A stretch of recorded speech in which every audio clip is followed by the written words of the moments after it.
მოგესალმებით, მე ვარ ქეთი ცერცვაძე, მათემატიკის მასწავლებელი. მე-12 კლასის განმავლობაში, სასწავლო პროგრამის განმავლობაში ჩვენ ვისაუბრებთ იმ ძირითად მათემატიკაზე, რაც ყოველთვის მთელი ცხოვრება გამოგადგებათ. დღევანდელი გაკვეთილის თემა არის მარტივი და რთული პროცენტი. მარტივი და რთული პროცენტი ცხოვრებაში დაგსჭირდება ჩემს ასაკში და ნებისმიერ სიტუაციაში, როცა გადაწყვეტ ბანკში ანაბარზე თანხა დაადოთ, ან სესხია იყოთ, ან ინვესტირებას, როცა გადაწყვეტ თანხისას, თქვათ, ბიზნესში, ხომ შეიძლება, რომ გადაწყვეტოთ ინვესტირება თანხის. სანამ გადავალთ მარტივი და რთული პროცენტზე, მოდით ჯერ გავიხსენოთ პროცენტით გაზრდა რა არის. მე იცით რას ნიშნავს პროცენტით გაზრდა, მაგრამ ეხლა ვისაუბროთ მარტივ ჩანაწერის ფორმებზე. აი მაგალითად, ჩვენ გვინდა რაღაცა არიცხვი გავზარდოთ 10%-ით. ანუ როგორ ვიქცევით? არიცხვს ვუმატებთ მისივე 10%-ს. მისივე 10% არის 0.1a, მიეჩვიეთ 10 წილადებში ჩაწერას, a გავაბთ შხილს გარეთ 1 + 0.1 და მივიღეთ 1.a. ანუ 0.1 გავამრავლოთ აზე, ეს არის ნაზრდი, ანუ რა არის თვითონ არიცხვის 10%? ეს არის თავად ნაზრდი და 1.1 გავამრავლოთ აზე, ეს არის უკვე შედეგი. რიცხვი დამატებული მისივე ნაზრდი. ამის შემდეგ მოკლედ რომ დავიმახსოვროთ, ვთქვათ არიცხვი გვინდა გავზარდოთ 16%-ით. გავზარდოთ 16%-ით ნიშნავს არიცხვი გავამრავლოთ 1.16-ზე. პირდაპირ შეგიძლიათ ესე დაწეროთ ხოლმე. ანუ ჯერ მოქმედებებით შეგიძლიათ დაწეროთ, რომ ჯერ იპოვოთ რიცხვის 16% და შემდეგ დაუმატოთ. მაგრამ ესე უფრო მარტივია და თქვენს ასაკში უკვე უნდა შეგეძლოთ შედარებით მარტივი ფორმებით გამოანგარიშება. ასევე არის, ვთქვათ, არიცხვი მინდა შევამცირო 16%-ით. რას ნიშნავს შევამცირო 16%-ით? ანუ არიცხვს უნდა გამოვაკლო მისი 16%, ანუ 16/100. ანუ ეს არის a, ჩხილებს გარეთ გავიტანო, აი ამიტომ გვჭირდება.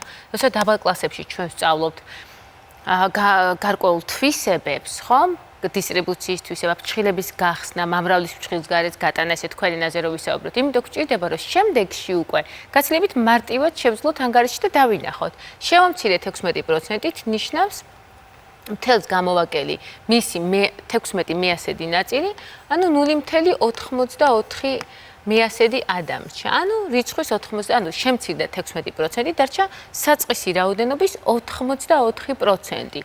ანუ 84/100-ია. ანუ ეს მე მგონი არ არის რთული. ახლა რას ნიშნავს მარტივი საპროცენტო განაკვეთი? როცა ანაბარზე ჩვენ თანხას ვდებთ, რატო ვდებთ ანაბარზე თანხას? იმიტომ რომ ჩვენ გვინდა სარგებელი. დავდებთ თანხას და ბანკი დროის ერთეულის შემდეგ, მაგალითად, ყოველი თვის ბოლოს ან წლის ბოლოს გაჩნია კონტრაქტები, ყოველთვის წაიკითხეთ ყურადღებით. გვირიცხავს რაღაც პროცენტს. მარტივი საპროცენტო განაკვეთის შემთხვევაში საწყისი ღირებულების, ანუ საწყისი თანხის პროცენტს გვირიცხავს დროის ერთეულის შემდეგ. აი მაგალითად, მე დავდე ანაბარზე 100 ლარი.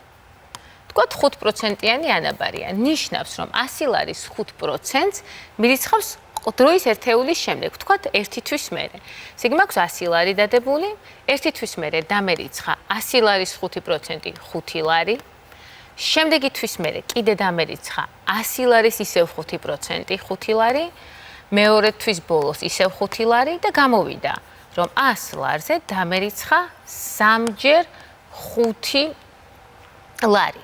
ანუ ეხლა ეს რო ფორმულირება გავაკეთოთ, ესე იგი 3 არის დრო, 5 ლარი არის პროცენტი, ანუ 100-ის p%. აი მაგალითად, საწყისი ღირებულება რაც შევიტანე 100, იმის 5%. ნუ გამოსახული 10 წილადებში, ხო? ანუ აი ეს უკვე არის ნაზრდი, რასაც ინტერესი ეწოდება. ხა როგორ უნდა დავითვალო სარგებელი? სარგებლის დასათვალად გვაქვს ესეთი ფორმულა, აი რომ ფორმულები რომ ვისწავლოთ, ხომ, ურთიერთობა ასევე. ითი აღნიშნოთ ინტერესი, 10 არის ანაბარზე შეტანილი თანხა, პ-ი აღნიშნოთ პროცენტი, რომელიც გვერიცხება და ტ-ი აღნიშნოთ დროის პერიოდი. მაგალითად მე შევიტანე პირობითად ვამბობ 20,000 ლარი. 20.000 ლარი მარტივ საპროცენტო განაკვეთზე, 3%-იანი ანაბარი, ანუ ყოველი თვის ბოლოს მე რიცხება 3%, ანუ აქ წერ 3%-ს 10 წილადებში გამოსახულს და მაინტერესებს, რამდენი ლარი მექნება მოგება 10 თვის მერე. გავამრავლებ 10-ზე. აი ესე პირდაპირ გამოვითვლი მოგებას და რა იქნება? 0.3 მე ასეთი გავამრავლოთ 10-ზე 0.3-ია, გამოვიდა 6.000 ლარი. 6.000 ლარი მექნება მოგება მე თუ 10 თვე ამ პირობით შევიტანე, ხომ ესეა?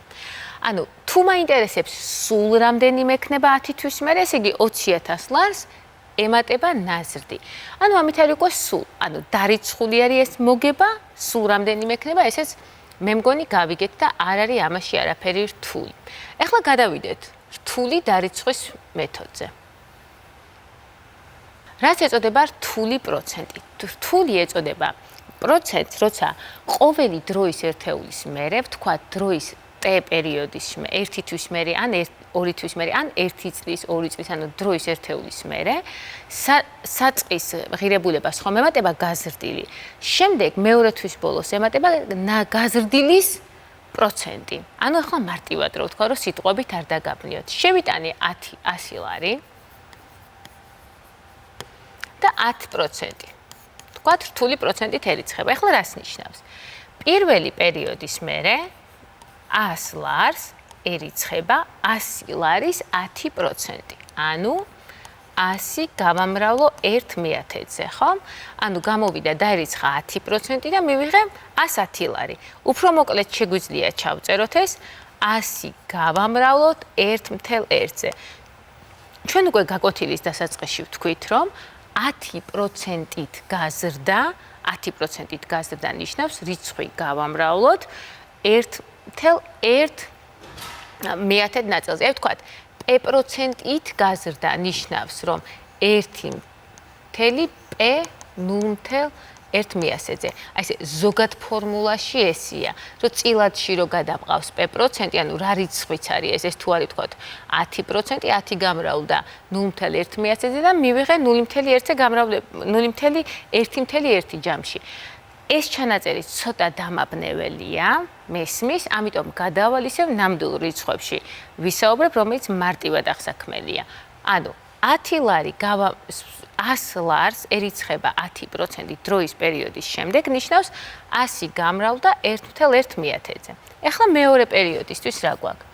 გვაქვს 1 აი ეს 110 და ამ 110-ს ერიცხება 110-ის 10%. ანუ თუ მარტივი დარიცხვის შემთხვევაში საწყისი თანხის პროცენტი ერიცხებოდა ყოველთვის, რთული პროცენტის შემთხვევაში ყოველთვის ერიცხება გაზრდილის პროცენტი. ამ შემთხვევაში რა გვექნება? 110 გავამრავლოთ ისევ 1/1000-ზე. მეორე პერიოდის ბოლოს. ეხლა მესამე პერიოდის ბოლოს რა გვექნება? მესამე პერიოდის ბოლოს გვექნება 110 გავამრავლოთ 1/1000-ზე. მოდი უკვე ფორმულირება მინდა. 1/1000-ზე ამას ემატება, ანუ ეს უნდა, მოდი, ეხლა უკვე ცოტა მათემატიკურად ჩავწეროთ. ეს რიცხვი უნდა გავზარდო 10%-ით.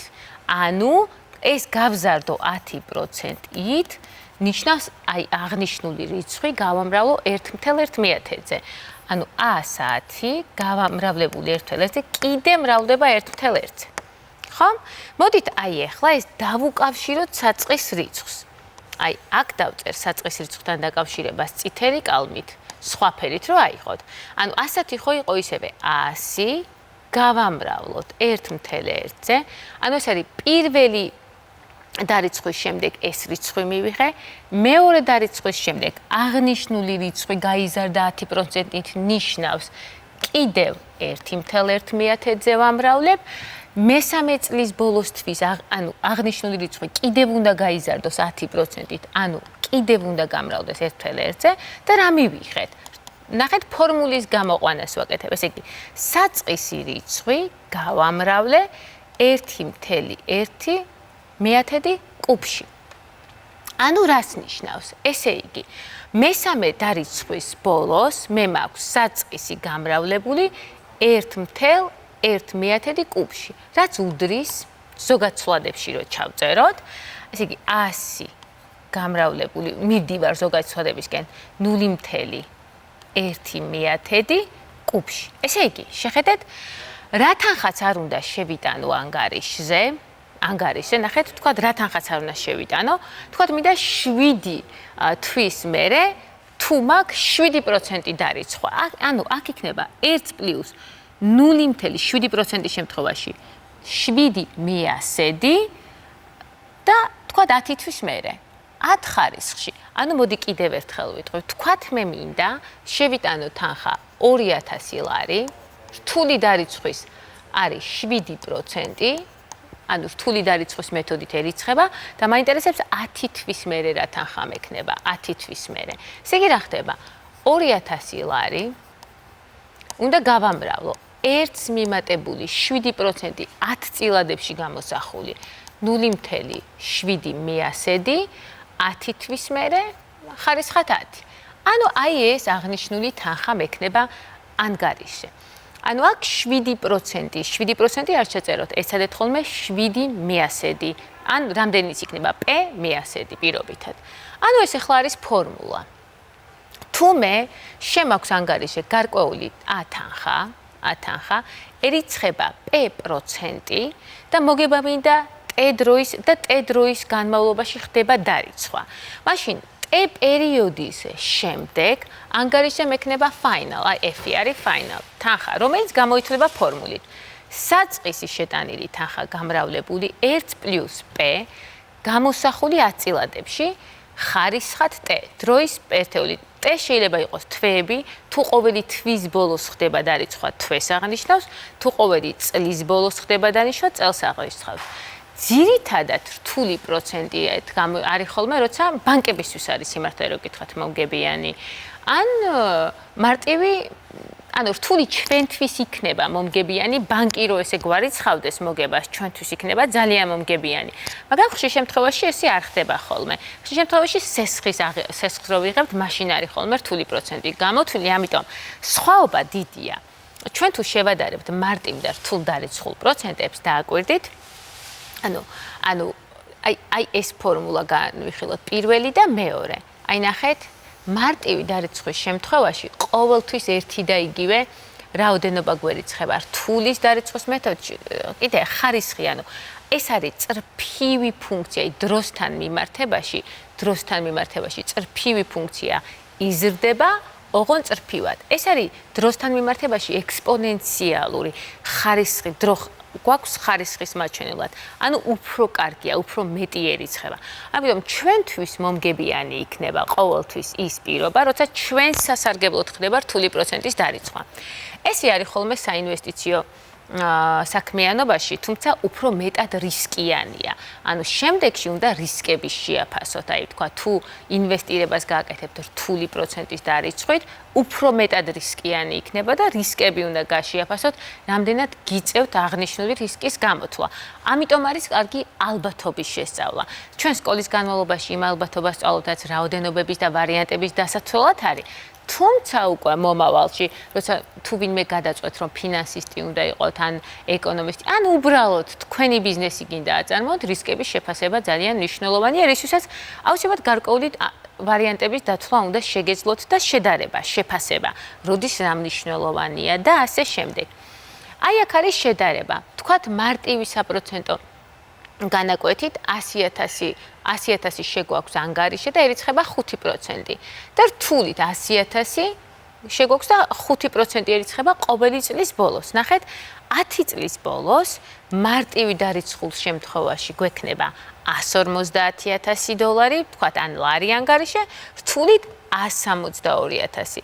ანუ ეს არის 5% წლის ბოლოს დარიცხვა, ანუ ხედავთ, არის განსხვავება, საკმაოდ დიდი განსხვავება, ანუ 12,000-ით მეტია უკვე 10 წლის მერე, ხა 10 თვე რო ყოფილიყო, ანუ ყოველ თვე 5%-ით დარიცხვა, თქვენ წარმოიდგინეთ 10 თვეში 12,000-ით მეტი დარიცხვა, საკმაოდ დიდი თანხა. დავალებად გიტოვებთ ამოცანას.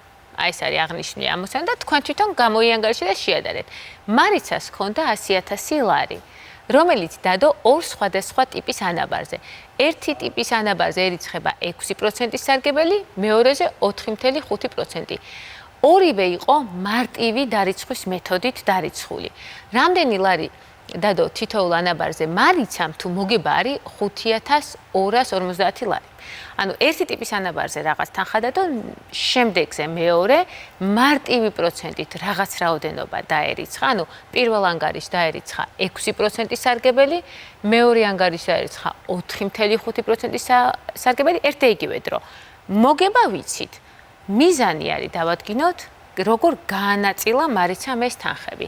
ეს არის დავალებად. აღნიშნული დავალება შეგიძლიათ კიდევ გავართულოთ, მოდი და ესე გავაკეთოთ, რომ თქვათ მარიცამ 100.000 ლარი დადო, ერთგანერიცხება მარტივი პროცენტი, ბანკი ეს თავაზობს 6%, მეორე რთული დარიცხვით 4.5% და როდის იქნება ტოლი, მიახლოებით ტოლი ეს თანხები. ეს გაცილებით რთულია. ეცადეთ, ვინც აპირებთ ფინანსებზე ჩაბარებას, ეცადეთ, ანუ ნაკლები პროცენტითერიცხება, რთული დარიცხვის მეთოდით, მაგრამ როდის გაუტოლდება? მიახლოებით გამოითვლით, ზუსტი პასუხი შეიძლება არ გქონდეს, მაგრამ ეცადეთ. წინააღმდეგ, ვინც არც ეკონომიურზე აბარებთ და უბრალოდ გიყვართ მათემატიკა, გიტოვებთ დავალებას შემდეგ გაკვეთილამდე. გემშვიდობებით შემდეგ გაკვეთილამდე, სასიამოვნო იყო თქვენთან დროის გატარება.